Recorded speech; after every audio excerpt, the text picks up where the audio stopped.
Lights out, and we're racing in this potential title decider here in Motegi. It's a great start from pole position by Pecco Bagnaia, who flies down towards the first corner, leading the field. Mir has a mistake on the factory Honda on the brakes into turn one. That's allowed Marc Marquez up into P3. Acosta's been rapid away from the second pro on the grid. He's up in a second. Marc, though, is third. Mir now attacking on Quartararo, who spent most of yesterday defending from a Honda. This time the Honda's through at the start of lap 2. Mir goes through into 4th place. Can he get more? That would be the big question. Once again, it looks so nervous, so unsettled, the front of that Honda. Quartararo gets a rather unfriendly tap from Morbidelli. He left the door open, I think, to Quartararo going into turn 5. Morbidelli sees the tarmac, perfectly entitled to do so, and it's been a real... Well, that mistake at turn 5 from Quartararo has seen him drop from 4th to 8th. Bezzecchi coming through, launches it. He really does launch it, but you just know that Morbidelli was going to try and tough it out. Bezzecchi then finally has got through. That was a real bold move by Bez going through turn 7. You don't see too many passes made there. That was top draw stuff from the Italian. This is as close as Marc has been for quite some time. Finally then, finally on lap 11 of 24, Marc has made the move. Acosta just trying to run that tighter inside line as they sweep through the double left-hander of turn 3 and 4. It's taken the best part of 11 laps and in 3 corners for Marc to finally find himself up into P2. He's going for it into 7 and he goes. Yeah, Acosta looks like he's really struggling at the moment with grip on those Michelin tyres, doesn't he?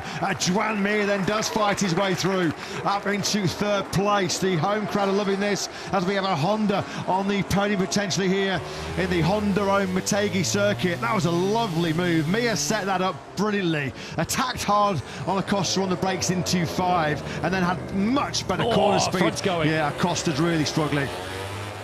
Oh, what's going on with Bagnaia? Bagnaia's got smoke. What's going on here? There's smoke coming off the rear of Bagnaia's factory Ducati.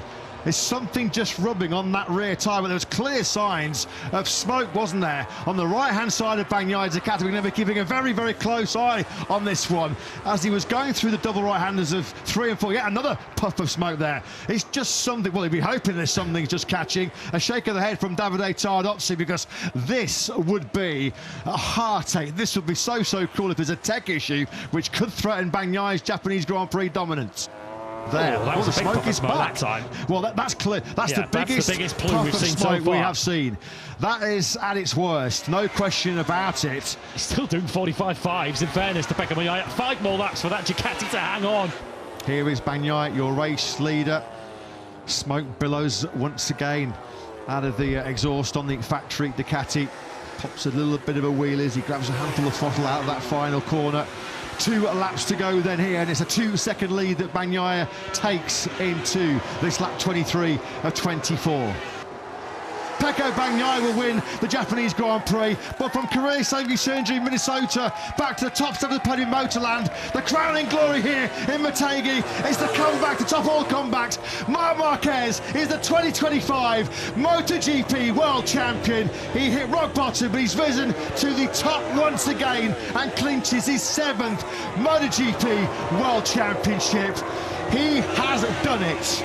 Comeback loading, comeback fully loaded. One of the first riders to congratulate him is a person who has seen all of the dark times that Marc has gone through since Jerez in 2020. This is going to feel immense. This is going to feel like the weight of the world has been lifted off his shoulders, because finally, after 6 long years, we can say once again in the same sentence, Marc Marquez, MotoGP World Champion. And there you go. That is confirmation of the coronation. The comeback king is back on the throne as Marc Marquez once again adds his name to the Tower of Champions. He is the world champion. What a journey it has been. What a story.